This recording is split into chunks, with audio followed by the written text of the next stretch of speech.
Hi, everyone, and welcome to the Sam Dever Podcast, episode 17. In this episode, I speak with my friend, Franklin Garcia.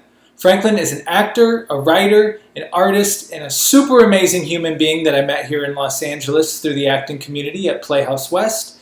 And we just had a great conversation. It was good to catch up, talk life, talk art, and some things in between.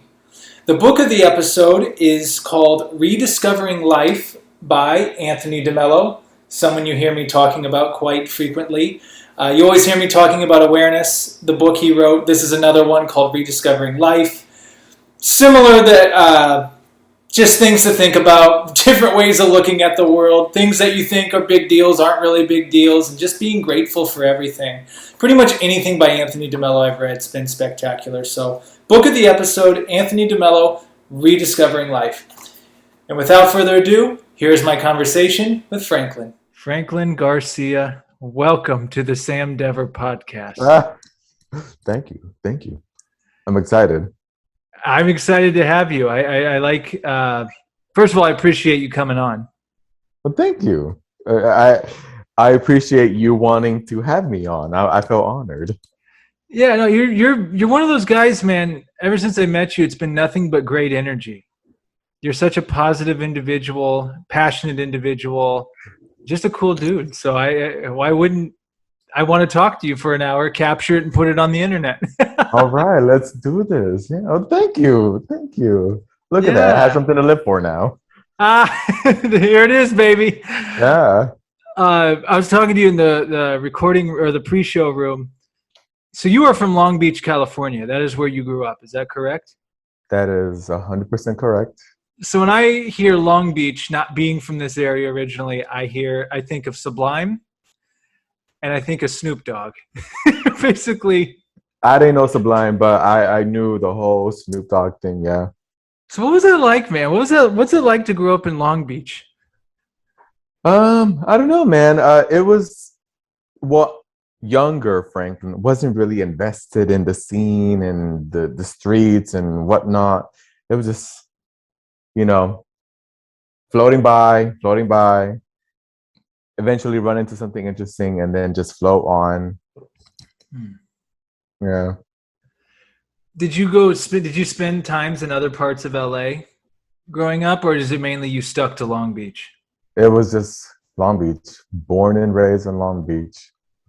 So you wouldn't go so Long Beach is not LA technically, right? That's a completely separate, it's LA County, but it's not. Yeah. We're like neighbors, basically. I went there one time with my brother a few years ago. We saw, is it the Queen Mary that's there? Yeah. It was that, and then the lighthouse thingy that's there. And then we went to the aquarium, I think. But it was beautiful. I liked it. It was cool down there. Yeah. I work right in front of the aquarium, actually. Do you really? Bubble Gumps. Oh, okay. Yeah. How's that been? Torture, man. But it pays the bills, so and it gets fun.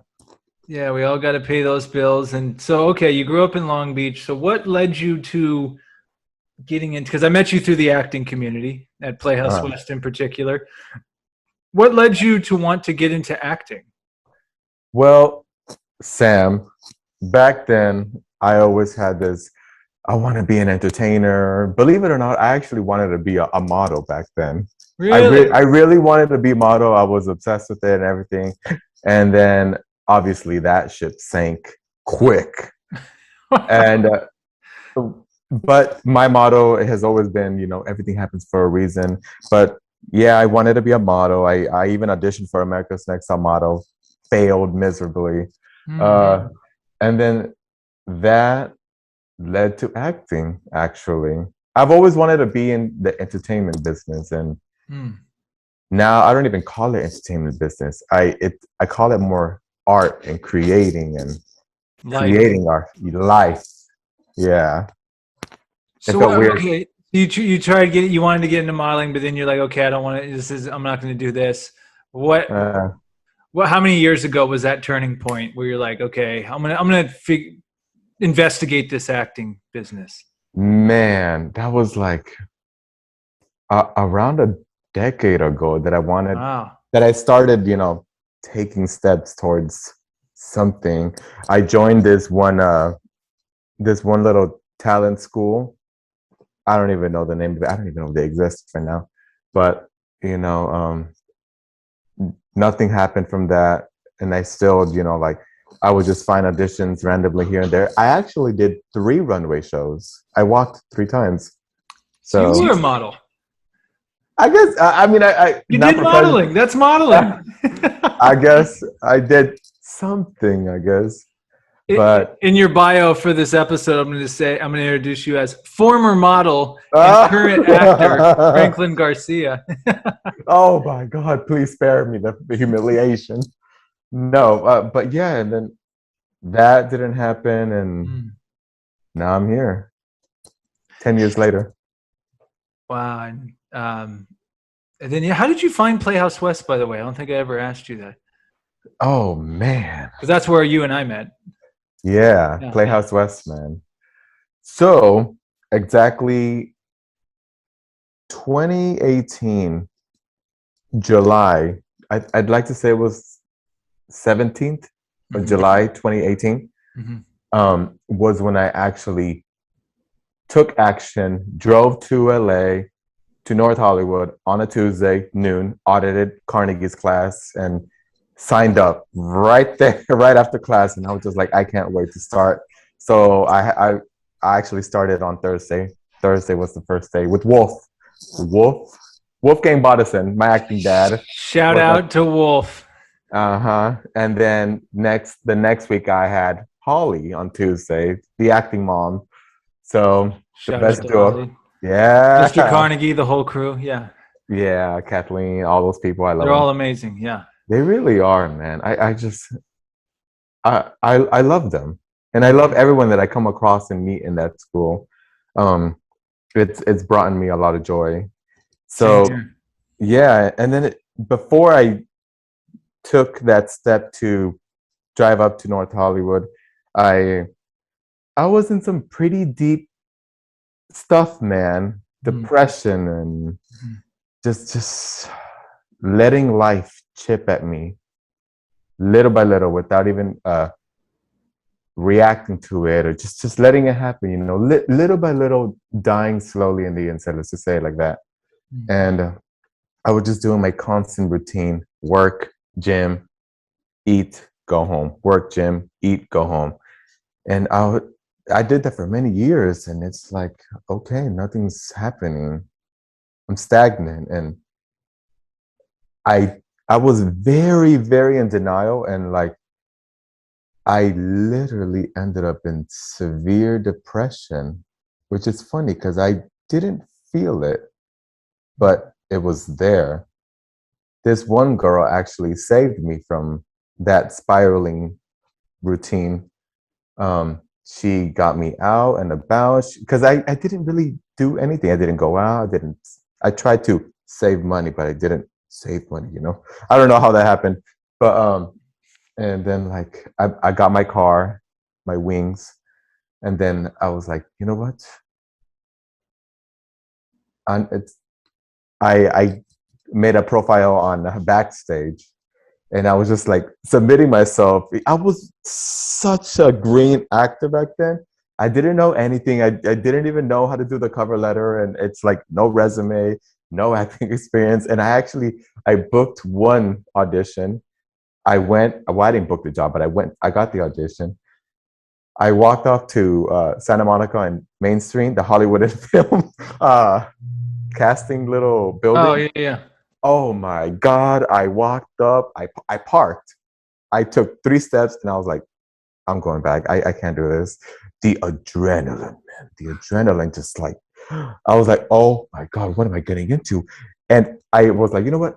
I'm already here. I got to do this. Like I need some rush. Like I need something to get me out of that same routine that was slowly killing me. So I went in and I was like, what's everyone reading? Like what? I didn't print out the sides. I was like, oh my God, I'm really gonna walk back to my car now. But I was like, no. just. So I screenshot the sides, and I kind of memorized my lines, and I went in there. And luckily, they had extra sides, and the lady that was filming me was very understanding. She was, I guess, she was an actor too, who was in my position not that long ago, and I don't know what she was doing. She was doing a play, actually, some theater stuff. I read for the character that I had auditioned for, but they saw my build. They said, read for the muscular guy. You have a nice physique.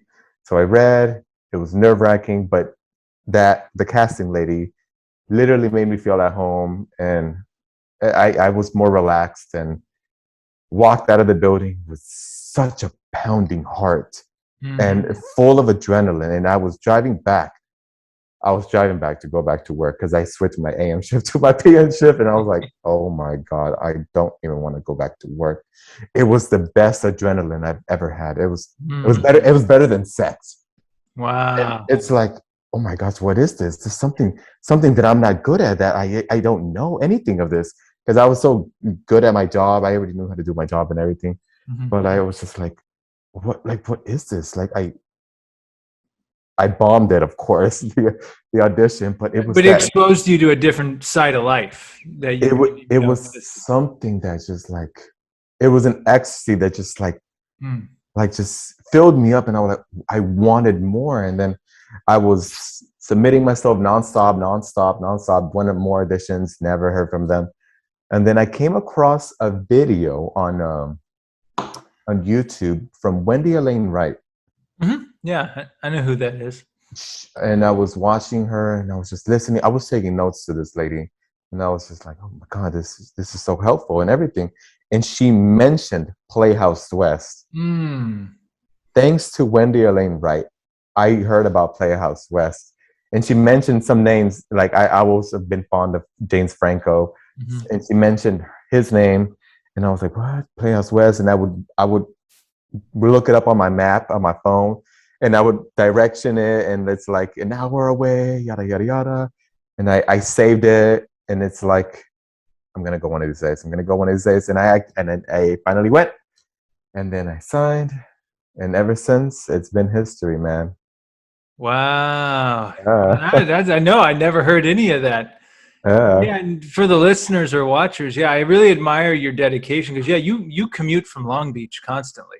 Yeah. And for people like, oh, well, Long Beach, LA traffic, what's that, hour and a half? That 3 to 6, actually, I'd like to say, is the worst. Oh yeah, Russia. Oh yeah. But you make it happen, don't you? Oh, I've mapped out my hours. So like right now I'm in advance. So I literally wake up at 5, the earliest, or 5:30, the mid, and then the latest is like 5:45. I'm like, oh snap, I need to wake up. And I leave my house around 7 a.m., drive to North Hollywood. I know I'm gonna be stuck in traffic, which is like an hour or less than an hour, which is perfect. And I get there like around like 8:15. So I've mapped out like my traveling times, when to never leave North Hollywood, when to never drive up to North Hollywood. Yeah, man. You learn that about LA, like you learn what not to do. Like, oh my God, don't try to go past the Hollywood Bowl on a Friday or Saturday night. That I've done that on more than one occasion, and I even knew about it. And it's like, why is there? With a fashion show around there. I think it's Highland Street, right? Highland Street. Close to there, I think. Yeah. Something like that. But you know what street is bad? What? Franklin Street. I hate that street. I hate that name, and I hate that street, man. You hate your name? No, I'm just joking. Has it always been Franklin? Is that the name you've always gone by? Yeah, I used to hate it, but now I've just grown fond of it. A lot of people call me many things, like Frankie, Franco, Francesco, but it doesn't bother me anymore. I've grown into it. Let people call you what they will. Yeah, pretty much. When you're talking about your dedication, that leads me to, I don't know. I mean, I know a lot of play readers, but I don't know anyone that has a play collection like you. posted this one picture on Instagram, and it was a bookcase. I'm like, oh, he's got a lot. Oh wait, are those all plays? Those are. Those Tell me are about. all plays, except for 3 books. One of them I have in my backpack, which is the book that you gave me. Have you read it yet? I've read the first 10 pages. I would like to read story by story. I Yeah. literally used a little part of that, the beginning part, as a quote. So Really, and we're talking about Anthony DeMello awareness. yeah. Yeah, no, that's the type of book where you can take it a piece at a time. Yeah. And I haven't been in play reading mode now, but I remember, when you get to Playhouse, they start reading plays, and you don't realize what that not only does for your acting, but just for your humanity Yeah. in general. Because a lot of times you're reading about pretty heavy things. Yeah. Oh my God, Sam, I kid you not. I hated reading. I hated it with a passion. I'm like, ugh, what? What? What? I gotta read this? What? What? And then like intermediate hit, and it was like, oh shit, Mm-hmm. Um, now I gotta do homework. And like I didn't even want to touch them, but strangely enough, all of that made a 180, and now I'm like obsessed with them. They're literally my escape from reality. Like I always have one with me at least. Which one's that?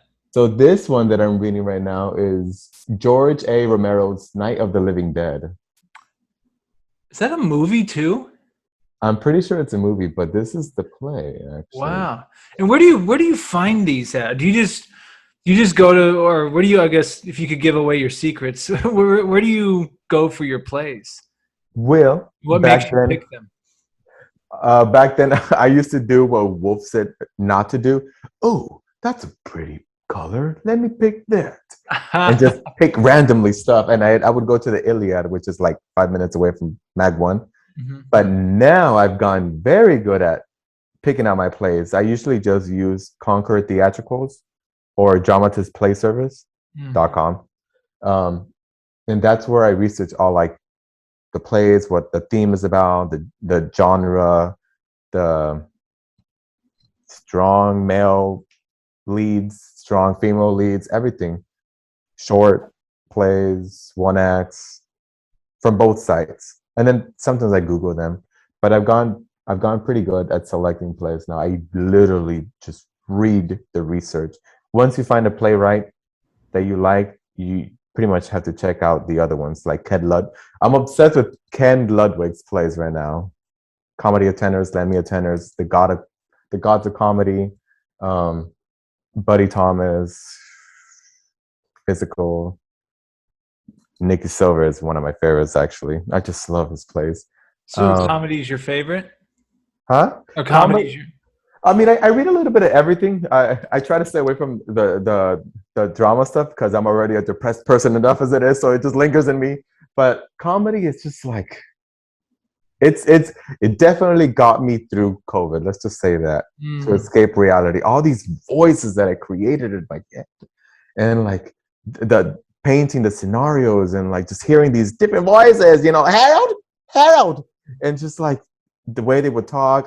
It's funny because I would even cast some of you guys in the plays while I was reading them. Like two or three of them, I picked your voice. So it was just fun. I was literally just casting away in my head, and That's interesting. So you with people as you're reading it, it's those people reading it.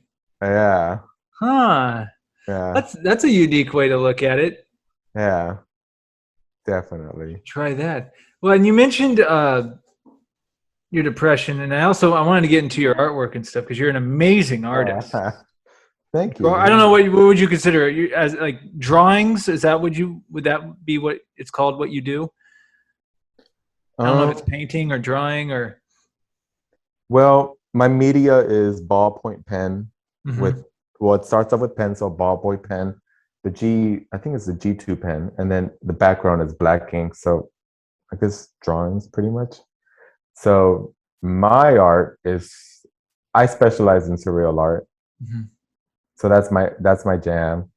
And for me, I like to, in a way, when I'm creating an art piece, it's my depression uh, manifesting into physical form. So all these images that you've seen and other people see, it's literally what I'm feeling at the moment. I even have one that's actually inspired by you, and sometimes other people inspire me. You know, whether if it's a sentence that they said or an experience that they experienced that I can relate to, and it's just like I create them, and it's funny because they're always born like around 11 p.m., sometimes all the way to 2 p.m. I'm up. And that's when my creativity is at its peaks, whether if I'm creating a surreal art or writing a short film. But it's it's pretty trippy, man. Like, of course, all my art pieces, they're and it's a female. It's always a female, mainly because I grew up with a single mother. So to me, the female body in essence just scream art. And there's something about the vulnerable side of a woman that I've come to just see that is very beautiful in a storytelling kind of way. I don't know if it's because I grew up only with my mom, but um, yeah. And aside from that, the visual is half of the experience. I write a spoon river for each one. So, and explaining how these poor souls ended up the way they did. And it's funny because as I'm creating them, I can hear these women reciting their monologue, and I can hear them crying in my head, of course. But to me, they're real, and I can hear them. It's it it takes me somewhere. Sometimes, even in my dreams, some of the images are born, and I create them. It's like, sorry, I'm getting a little emotional, but um, it it yeah. Yeah, that's beautiful. And I mean, there's been several times where you'll send me, and for people that, I guess they have to go to your IG to check it out. Some of them are up there, right? We'll get to that. But yeah, like your art is like a double whammy because the visuals are just so profound and like whoa, that is some trippy art. Very very oh, what's the word? Gosh, the Disney movie Fantasia, Yeah. or like Malnificent, or whatever that name is. It's very, I don't even know how to describe it, but it's very trippy, beautiful art. Yeah. Uh, And the funny thing is, I used to draw when I was in elementary school, and I was told a remark that ruined that dream of wanting to be an artist back then. And I didn't touch any art or anything like that for a long time because I was told that it was not macho, or that's what are you doing? That's not masculine. And then it these art pieces literally started coming about in an exercise in beginning class at Playhouse West. So these art pieces technically were born at Playhouse West too. wow. And like I said, some of them have a little bit of other people from the school that have made an impact in my life. Holly Garnier is actually, well, my acting mom. She's a gatekeeper of them, and she's my mentor when it comes to the art. And it's actually because of her that I actually pursued it more. I will never forget it. I brought in an art piece that I drew, and I was going to trace over it. And she looked at it and she said, "Who did this? This is something I would buy." And to me, back then, when I would draw, no one really liked it. They liked it, but no one really took their time to see it for what's hidden behind the image. And she saw something in them. And little by little, I started making more art pieces. And then they manifested into what they look like right now, which is probably better. They're more detailed, refined, and more clear. And yeah. Well, yeah, no, I didn't know that. And like the visuals, and then yeah, you have this amazing story behind each one. And there's been a couple of them, man, where like you send it to it like, dang, that just hit home.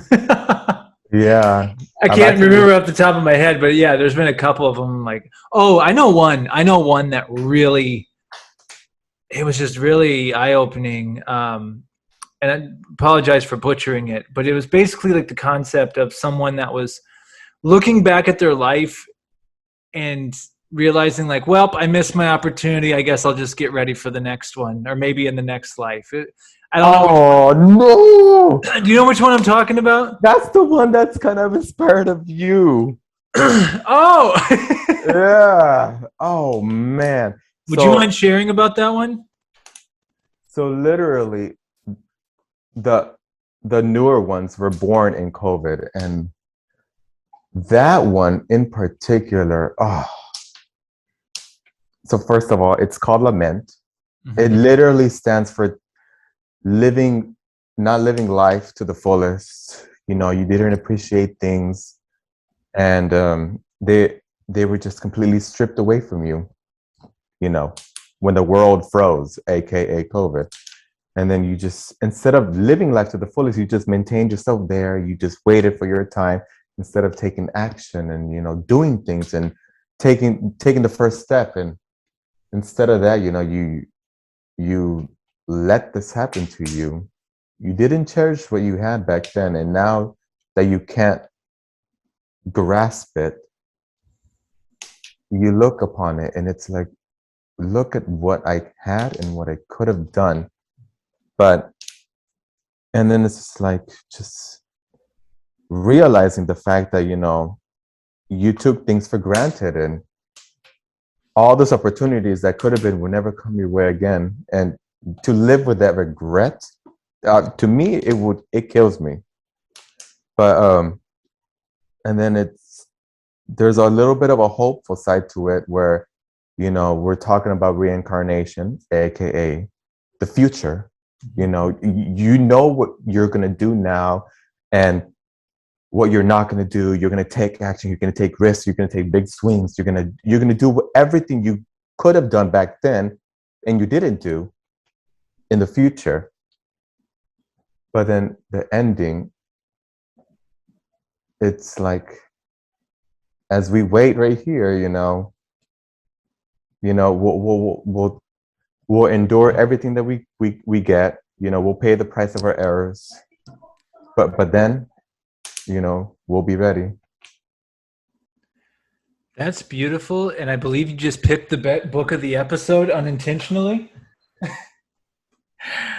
Anthony DeMello, Rediscovering Life. Is another book by Anthony DeMello. It reminds me, he told this story, and I'm just paraphrasing it, but a fisherman he found a bag of stones, and it was nighttime. So he just thinks, they're rocks. He was bored, and he starts throwing them in the ocean, just seeing if he can skip them or whatever. And he gets up in the morning, and he reaches in the bag. He pulls them out, and they're like diamonds or something really, really valuable. And he realizes that he just threw a ton of those into the water that he's never going to get. And Anthony DeMello said that's kind of like life. We're wasting it all the time, and we don't even realize it until that moment we realize we've wasted it. But the silver lining in it was, he said, but he still had 3 left. So he still had life left. I don't know, but you just telling me that reminds me of that, because it's, like you do have those moments where you realize like, man, I've wasted so much time. I could have done this and this, but it's like, well, hey, check my pulse. I'm still here. Okay, what? I can still do things, So, and it's funny because, first of all my art pieces are, to be brutally honest with you, they're all near-death experiences in a way. Mm-hmm. I've been bringing them to Holly's advanced classes monologues, and they kill me. When I did this one, the Lament, Holly, she had me do it as if like I was in hell and I was begging for a second chance at life, which is literally what I am doing, And it's like, no matter what I did, I still ended up in my own purgatory where time keeps going, and all I have is to reflect the things that broke my very own spirit. it's just, and it's funny because in the back of my head, I know I'd never get that second chance. Mm. And I went in with it. I was just sobbing, man. Just I think. What do you mean by second chance? I mean, I took an active choice, and I was like, do I really get the second chance? Mm. I don't. Mm. So having to sit with that. Yeah. Mm. Yeah, Mhm. man.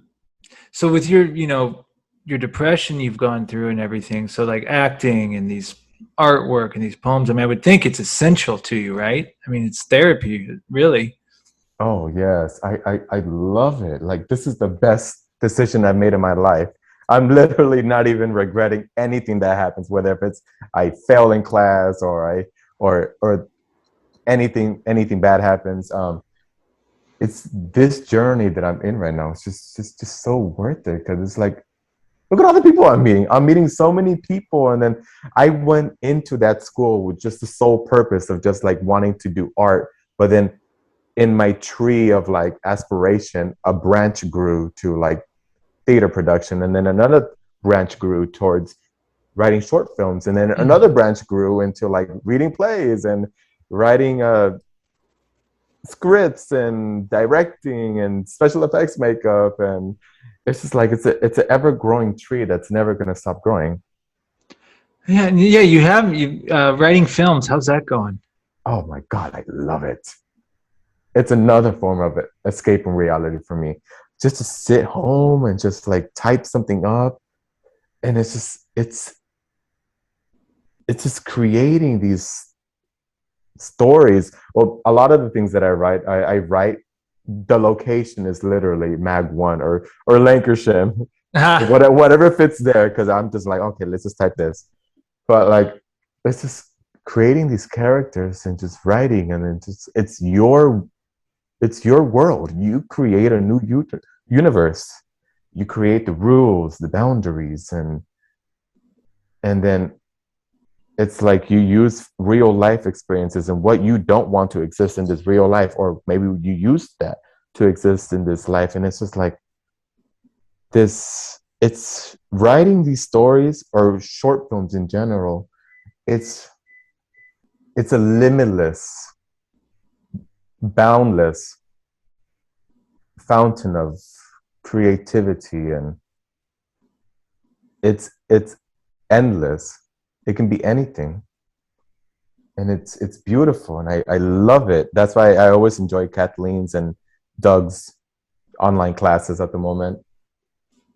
Um, but yeah, I love to write a lot of like awkwardly comedy stuff, rated R, ah. or like horror stuff.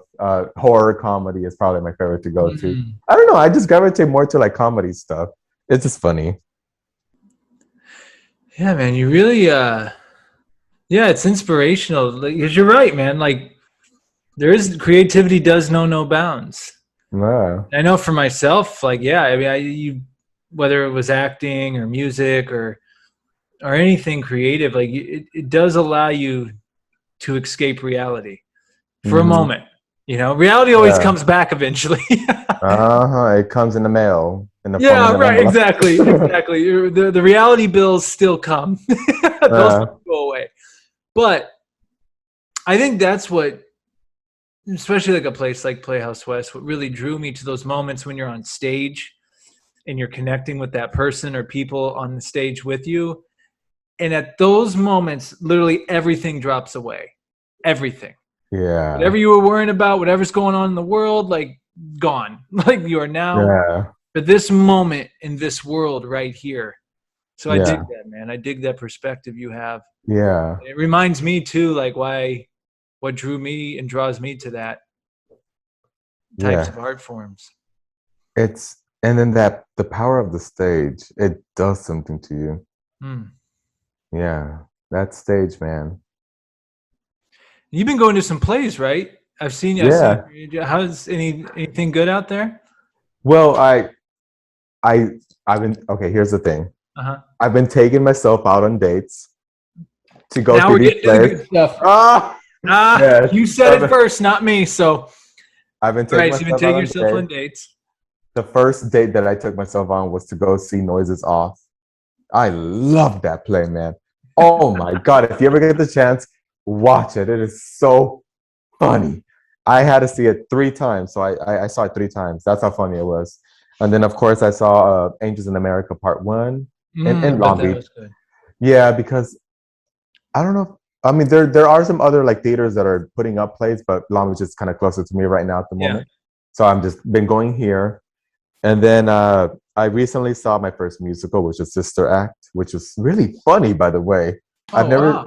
I've never seen a musical, but Sister Act was my first. There you go. Thank you, Sister Act. We all the laughs. Now, is But that based on the movie with Whoopi Goldberg? Is that the same I vaguely remember the movie, but apparently I'm pretty based sure upon it that, is. or the movie Yeah, was based upon that, or? I it is. I want to say it is because now that I'm remembering, there was a nun.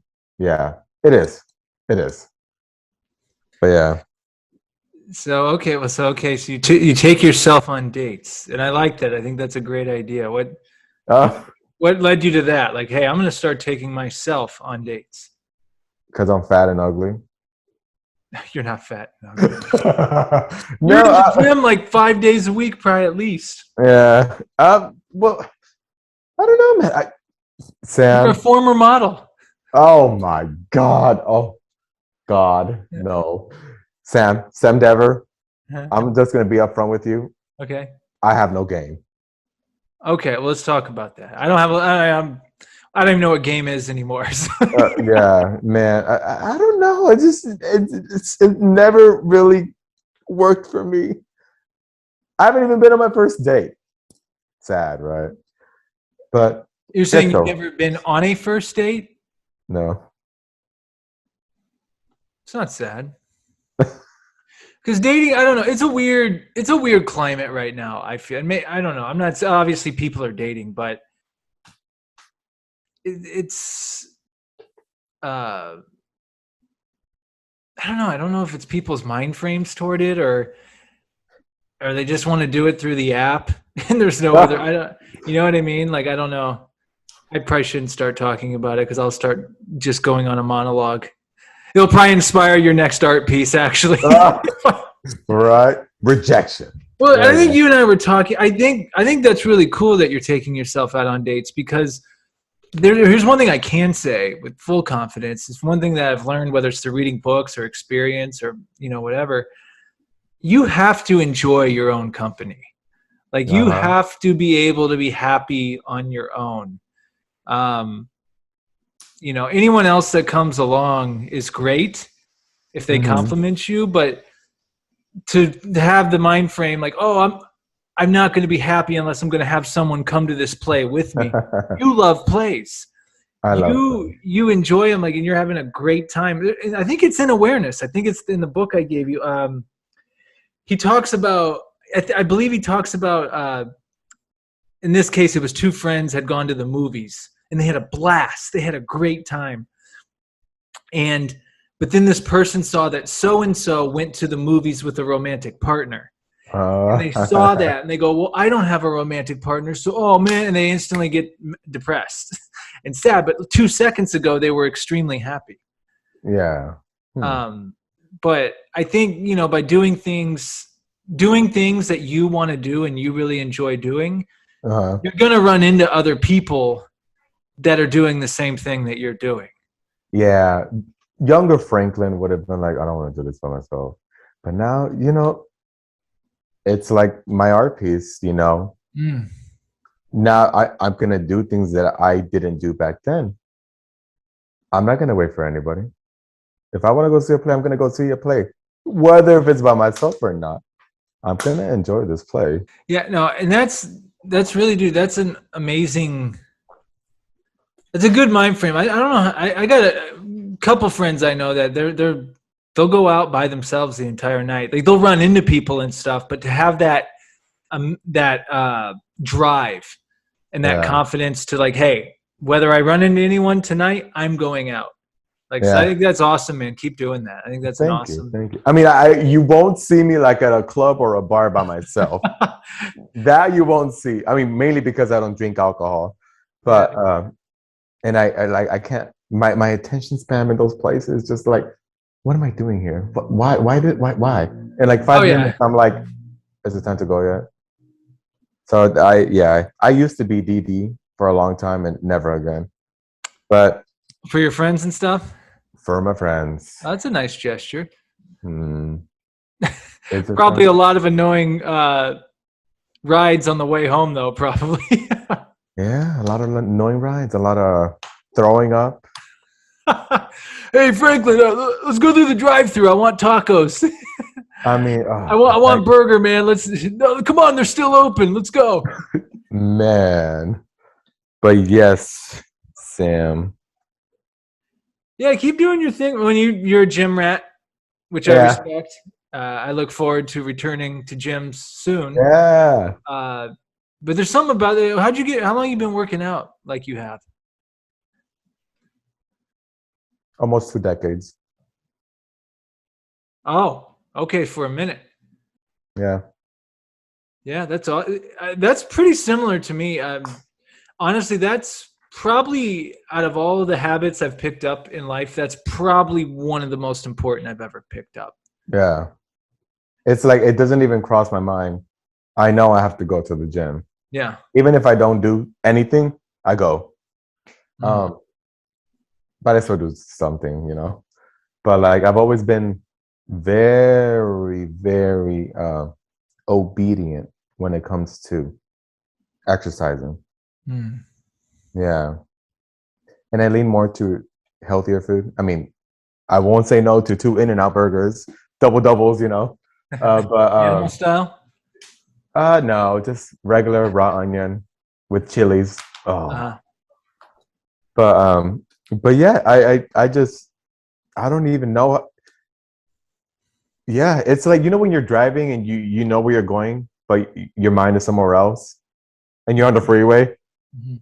and you're or like you're on the street and you brake, but you know the light is red, or your body knows the light is red, so you brake, but your mind isn't there. That's how it is with exercising. Like I Mm. know I have to go. It's not even a debate. Hmm. And if anything, while I'm working out is when I'm like memorizing my lines for like scene days and stuff Mhm. like that. So it's a multitask. I like multitasking. Do you listen to music? Do you listen to podcasts at all while you work out? Um, well, when I'm memorizing lines, no. But Mhm. when I'm not, I like to jam to like 1950s rockabilly, some 20,000, 2000 house music or rock oldies like Yeah. Jackie Wilson, Wanda Jackson, Elvis Presley, Mm. Johnny Burnett. Oh, yes. That's my jam right there. So you're into the 50s music. Yeah, I love it. Yeah, man. And there's nothing, man. There's nothing like, and you'll understand this. There's nothing like. Do you take pre-workout at all? I do. I do. There's nothing like you take a good pre-workout. You're feeling good, and you go to that gym, and you lift weights, correct? Yeah. Yeah, and you just have a killer workout. Pump some iron, maybe you do some cardio, Uh-huh. and the music's going, and you're just, man, you just feel on top of the world. And like when you get out of there, how good you feel. You're tired, but it's a good tired. Yeah. It's so, and again, that's one of them. I was fortunate to have a couple people, one of them who's going to be on the podcast soon, like as I was growing up, Mhm. teach me about the weight room and teach me like just getting in the habit of it. Yeah. Hey, on this day we're going to do, I don't know what, chest and back and then buys and tries and leg day, abs, all Yeah. that stuff. And then you just be, like you said, like it's not even like something, even on days you don't want to go, you still go. Yeah. It's like candy to me, lifting these weights, man. And yeah, it's just I've never stopped. Never. Even when COVID hit, I was like, oh my God, what am Ah, I gonna do? You know what I did? Every single day I jogged at least. And then I have a kettlebell here at the house mm, somewhere. Uh, and that's what I did. I still did something, but I was like, hell no, I'm not about to like not do any exercise. Like I yeah. need to do something. I cannot let this be an excuse for no exercise. And I didn't. I didn't let it happen. And I jogged every single day. I mean, I even got a nice little tan. Ah, do you jog near the ocean? Yeah. It's pretty tight. And yeah, when well, COVID, and then my injury I had, I Hmm. definitely hadn't been at a gym. But I will say this: you learn that you don't need a gym for a lot of stuff, and you can do park workouts and home Hmm. workouts. But at the same time, it's still not the gym. It's Yeah. It's it's just good to know that you can do those when you have to. But if you can go to a gym's nice.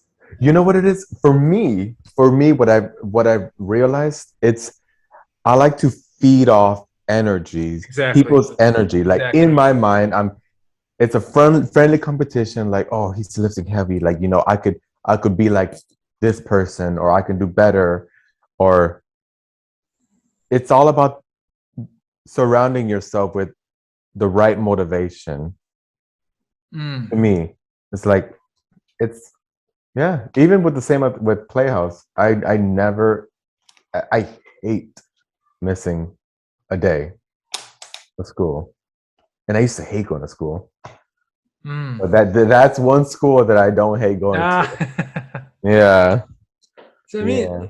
as we talk here, man, you got a lot of positive things going for you. I mean, Thank you're you. active at Playhouse, not only just as an actor, but as writing and doing your own art, performing your own art. I mean, who knows that your art that you do and that's a really dope thing, man. Something that you are creating. Not only is it visual, I'm already seeing it now. Like I can see like the visual in the background, and then Franklin comes up in a black turtleneck or something, and Oh my.